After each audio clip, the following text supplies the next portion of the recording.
palestrante vai ter entre 20 e 30 minutos e após as apresentações a gente faz o debate. A ideia então nesses 20 minutos, trazer algumas ideias a respeito de um dos programas do governo federal, onde a dimensão da coordenação e da intersetorialidade está presente, que é o Programa Territórios da Cidadania. Eu imagino que a maioria de vocês conhecem o programa, mas como o nosso público aqui é relativamente diversificado, mesmo correndo o risco de ser bastante repetitivo para alguns que estão, portanto, envolvidos com temas afins, talvez vale a pena citar de maneira muito pontual algumas características desse programa. Esse foi um programa criado em 2008, portanto, já aí no segundo mandato do governo Lula, e esse programa foi criado um pouco depois do PAC, o Programa de Aceleração do Crescimento. Então, para muitos, o Territórios da Cidadania surgia como uma espécie de contraponto social ao PAC. O PAC, obviamente, como um programa voltado especificamente para uma dimensão econômica, da infraestrutura para o crescimento econômico. Algum tempo depois surge o Territórios da Cidadania como um programa voltado, portanto, para um conjunto de territórios, 120 territórios, grupos de municípios, cuja principal característica era ser territórios com baixo índice de desenvolvimento humano. Portanto, nós estamos falando de regiões interioranas, com baixa dinâmica econômica, com graves problemas sociais. Uma das coisas que mais chamou a atenção quando surge o Programa Territórios da Cidadania era o fato de que ele envolvia, naquele momento, no momento da sua criação, um leque bastante amplo de ministérios. Eram 18 ministérios envolvidos nesse programa. Vindo agora já para os anos mais recentes, o programa mobiliza recursos na ordem de 7,4 bilhões, portanto, recursos relativamente importantes, um conjunto de ações que são tipificadas no próprio site do programa em 3 blocos. Ações de apoio a atividades produtivas, ações de promoção da cidadania e ações de infraestrutura. Nós estamos falando, portanto, de um grande programa que tenta fazer uma articulação interministerial voltada para territórios com baixo desenvolvimento humano, baixa dinâmica econômica. Bom, como analisar o programa? A gente tem pelo menos duas entradas possíveis para analisar o programa como Territórios da Cidadania. Um deles, eu diria de maneira muito esquemática, seria analisar o programa nos seus próprios termos, ou seja, o programa se propõe a entregar um conjunto de políticas públicas, um conjunto de investimento nesses territórios frágeis e, portanto, nós poderíamos analisar o programa nesse registro, ou seja, sob esse critério, em que medida as políticas planejadas são efetivamente implementadas nos territórios. Há uma segunda maneira que é, no meu modo de ver, um pouco mais ampla do que isso, e que consiste em ver o programa pelos resultados mais amplos a que ele se propõe. Ou seja, uma vez que a origem do programa é consolidar uma política para o desenvolvimento de regiões interioranas, desses territórios com baixa dinâmica econômica e com sérios e estruturais problemas sociais, em que medida o programa dialoga e é efetivo nessa sua tentativa de promover o desenvolvimento dessas regiões interioranas. Pela minha trajetória de estudos, eu vou me concentrar nessa segunda abordagem e talvez de maneira um pouco diferente dos demais colegas que vão estar expondo nesses 2 dias. Eu não sou originário da área de políticas públicas nem da administração pública. A minha trajetória está ligada aos estudos sobre desenvolvimento. Portanto, esse é um pouco o olhar que eu faço a respeito do programa. Não tanto apoiado na sua dinâmica interna, mas sobretudo na sua origem, o que ele significa em relação à tradição das políticas públicas para o desenvolvimento. Nesse sentido, uma abordagem apoiada nos estudos sobre desenvolvimento me leva a olhar para o Programa Territórios da Cidadania a partir de 3 aspectos centrais. O primeiro deles é entender o programa como mais do que uma iniciativa do Estado, como uma política que vai oficializar, que vai apresentar como pública uma determinada demanda social. Ou seja, numa visão como essa, as políticas públicas, as políticas apresentadas como políticas públicas, são, na verdade, o resultado de um intenso processo social de levar para dentro do Estado um conjunto de interesses e de demandas sociais. Ao fazer isso, duas dimensões importantes são postas em movimento. De um lado, aquilo que a gente poderia chamar de articulações internas à burocracia governamental. Ou seja, o programa ele é o resultado de uma trajetória dentro do próprio governo, né, de inovações, de aprendizagens, de mobilização de quadros técnicos, de divisão de responsabilidades entre estruturas ministeriais, onde há conflitos, onde há disputas, enfim. Uma primeira dimensão na qual o programa se faz é essa articulação interna à burocracia governamental. E uma segunda dimensão, igualmente importante para compreender a gênese, os alcances e os limites do programa, são as injunções externas que o programa tem com conflitos e com forças sociais. Qualquer programa público existe porque existem forças sociais que o sustentam, qualquer programa existe porque ele tenta dar conta de determinados conflitos sociais, e isso é importante para entendê-lo. Para poder falar do programa Territórios da Cidadania nessas condições, eu vou, ao longo dessa exposição, passar por 3 passos rapidamente. O primeiro deles é recuperar, muito brevemente, aspectos da origem da chamada abordagem territorial do desenvolvimento.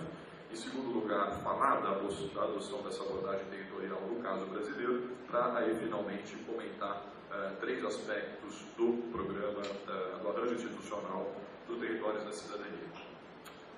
Quando a gente fala em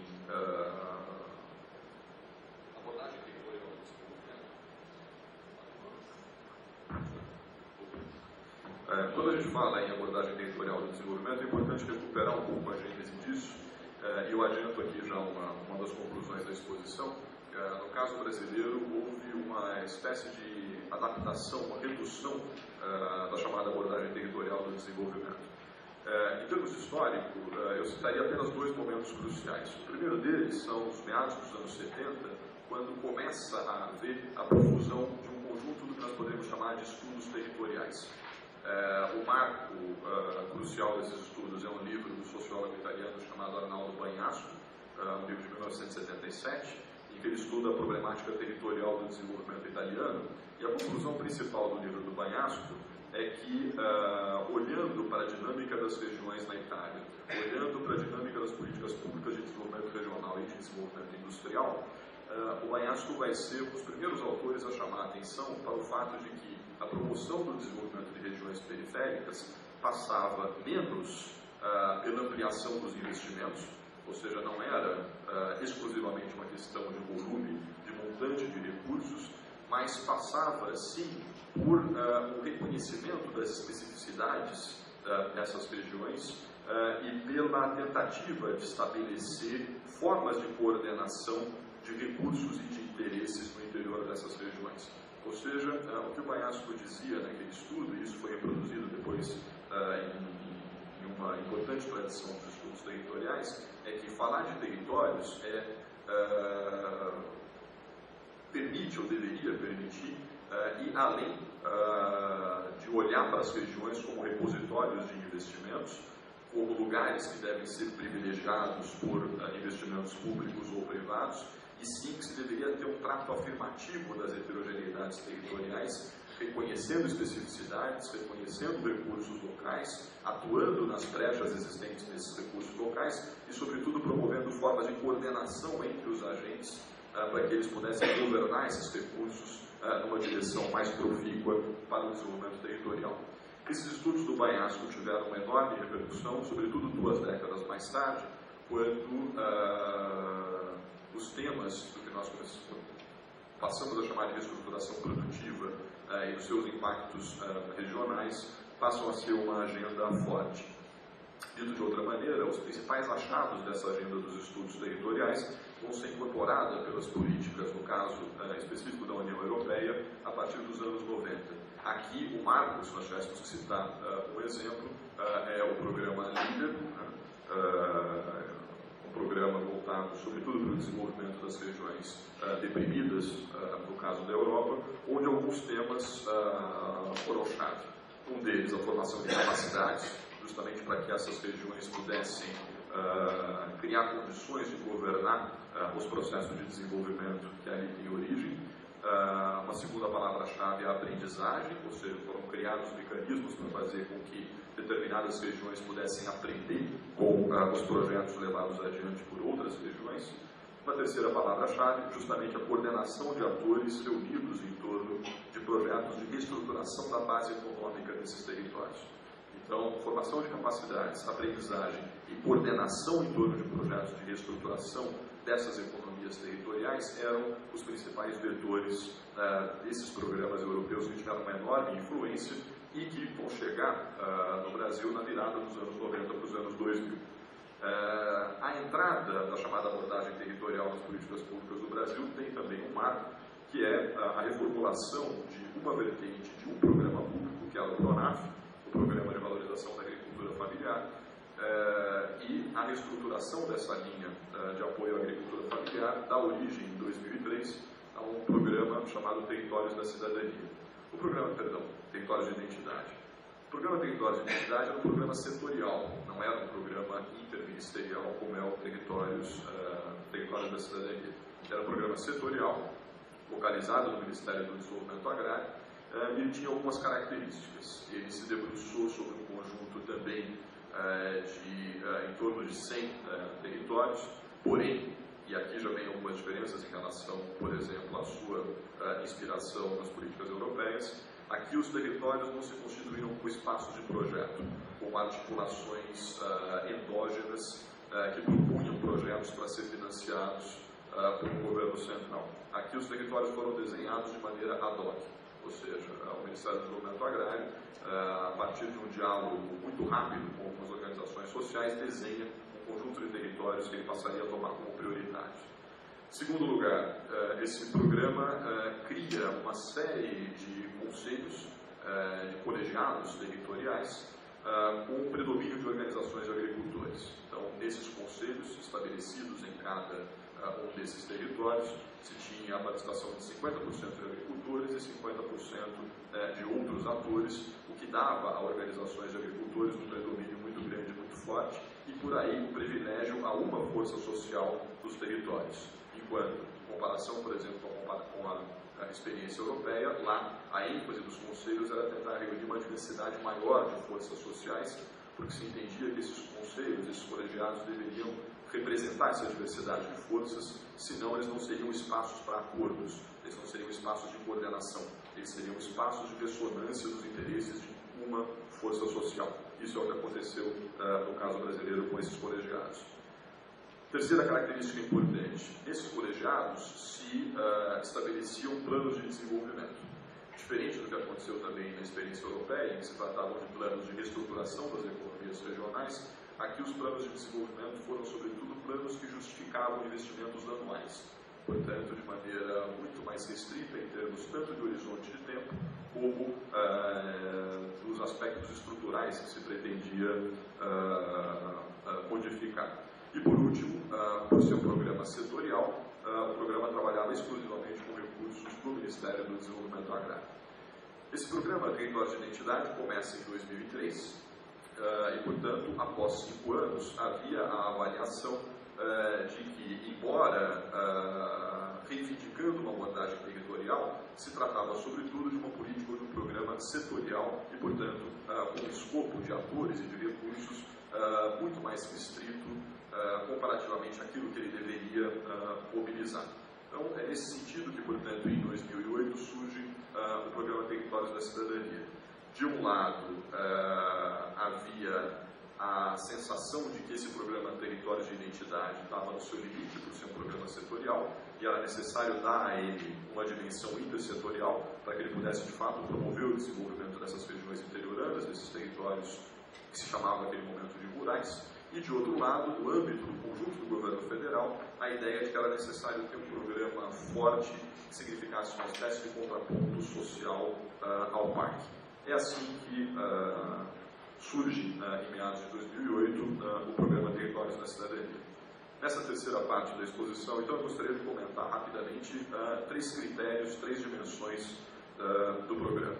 Esses 3 critérios ou dimensões são aquelas que a gente chamou a atenção logo no início da abertura desse nosso seminário. Ou seja, interessa olharmos para o território da cidadania, pensando, portanto, em que medida ele consegue promover a intersetorialidade, essa integração horizontal entre os vários ministérios que compõem o programa, a integração vertical, ou seja, de que maneira o programa equaciona as relações federativas também, na busca de uma maior complementaridade, e terceiro e último lugar, de que maneira a dimensão territorial, o enraizamento territorial do programa acontece.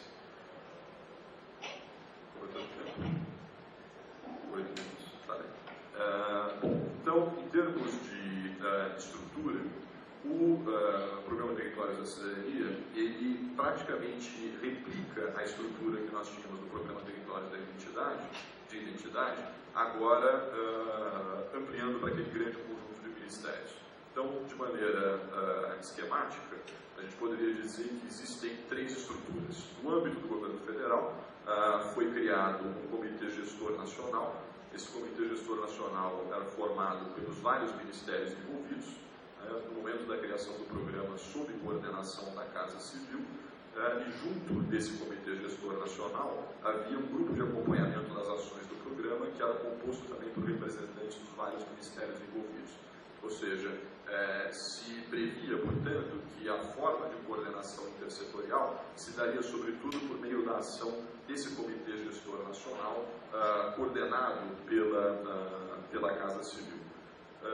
O segundo nível da estrutura do programa eram os comitês estaduais, que foram criados para acompanhar a execução do programa. E, no âmbito local, no âmbito de cada um dos 120 territórios escolhidos, foram criados colegiados territoriais, com uma diferença em relação aos colegiados territoriais que se tinha no programa do Ministério do Desenvolvimento Agrário anterior. Como eu disse antes, enquanto o Ministério do Desenvolvimento Agrário, os colegiados territoriais eram formados por 50% de representantes dos agricultores, 50% de outros representantes, o governo federal estabelece que no território da cidadania a divisão seria 1/3, 1/3, 1/3. 1/3 agricultura familiar, 1/3 representantes do governo, 1/3 outras organizações. Essa era um pouco a estrutura de gestão do programa. Do ponto de vista do seu funcionamento, essa estrutura de gestão do programa gerou 2 tensões logo de partida e que significaram um certo questionamento das organizações sociais em relação a esse desenho do programa. A primeira delas foi um questionamento a respeito dessa composição dos colegiados territoriais. Como o Territórios da Cidadania era, em alguma medida, um desdobramento do Territórios de Identidade, o novo desenho do programa significou uma perda de poder político das organizações que tinham no Territórios de Identidade um espaço de expressão dos seus interesses já consolidado.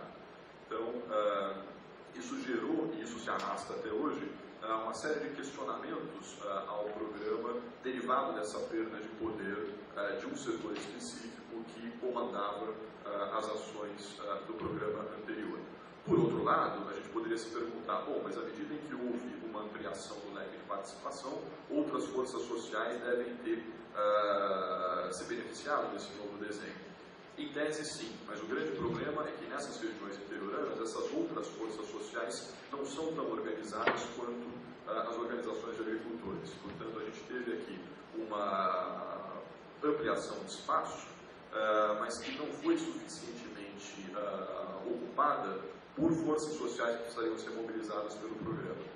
Entre outras razões, porque parte dessas forças sociais que são importantes para o desenvolvimento das regiões interioranas não, entre aspas, precisam desses espaços de concertação e desses investimentos para ter os seus interesses garantidos.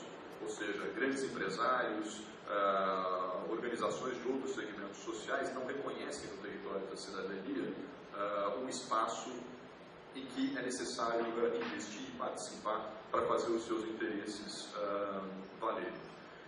A segunda crítica que se faz é que, com esse novo desenho, houve um esvaziamento do poder de decisão dos colegiados territoriais. Isso por quê? Porque antes, aquilo que ia ser o objeto de investimento das políticas públicas era autonomamente decidido por esses colegiados. No novo desenho, no Territórios da Cidadania, isso não acontece mais. Enquanto no desenho anterior, no Territórios de Identidade, os colegiados decidiam onde iam ser feitos os investimentos, no caso do Territórios da Cidadania, cada um dos ministérios que compõem o programa levam ao território os investimentos possíveis, que já estavam planejados em cada uma das pastas, e os territórios indicam prioridades. Então, para as forças sociais locais, houve um esvaziamento do poder desses colegiados territoriais em efetivamente definirem que tipo de investimentos vão ser feitos. Ou seja, ao invés de fazer a decisão autônoma, eles agora indicam prioridades num leque de investimentos já definidos por cada um dos ministérios que compõem o programa. Essas duas tensões são resultado, na verdade, de uma série de dificuldades do arranjo, e aqui eu volto, portanto, àqueles três critérios: a integração horizontal, vertical e a maneira de incorporar o território. Portanto, essas dificuldades no arranjo, eu citaria de maneira tópica 5 ou 6 dificuldades. A primeira delas, não há uma coordenação do processo decisório. As decisões, em última instância, ou melhor dizendo, em primeira instância, são de cada um dos ministérios que dizem qual é o leque de opções que vai ser disponibilizada a esses territórios. Ou seja, não há partilha propriamente de poder de decisão nem entre as estruturas, ou seja, nem em termos horizontais e nem em termos verticais, à medida em que a opção dos territórios podem fazer se dá dentro de um leque muito limitado de opções. Portanto, a decisão é muito centralizada no âmbito de cada um dos ministérios, desfavorecendo a integração. A integração que há se dá por meio do monitoramento da aplicação dos recursos. Então, aquela estrutura de controle que há no grupo de acompanhamento, essa é a instância que promove, se nós pudéssemos chamar assim, algum grau de articulação, mas ela se dá sobretudo monitorando se os investimentos previstos foram realizados ou não. Terceira característica importante, agora olhando especificamente para a integração vertical. Uma esfera que não vou dizer prejudicada, mas minimizada nesse tipo de arranjo, é justamente a esfera estadual. Como nós estamos falando de um conjunto de forças um conjunto de políticas que são implementadas por ministérios, os recursos são transferidos diretamente aos municípios e o processo decisório se dá, no primeiro nível, como eu disse, por cada ministério, e no segundo nível, escolhendo prioridades numa cesta de investimentos pelos próprios territórios.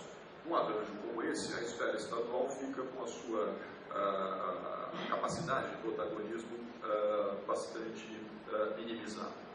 Quarta característica: num arranjo com essas características, os territórios são vistos como repositórios de recursos, como espaço de investimento, e, no limite, como um espaço de controle social. Ou seja, não há dúvida de que a existência desses colegiados e essa lógica de implementação favorece maior controle social, favorece maior transparência. No entanto, isso está longe de ser um arranjo que favoreça a que os territórios e esses colegiados territoriais sejam espaço de planejamento, sejam espaço de pactuação. Eles são espaço de controle social sobre investimentos, saber se os investimentos foram feitos ou não, e espaço de indicação de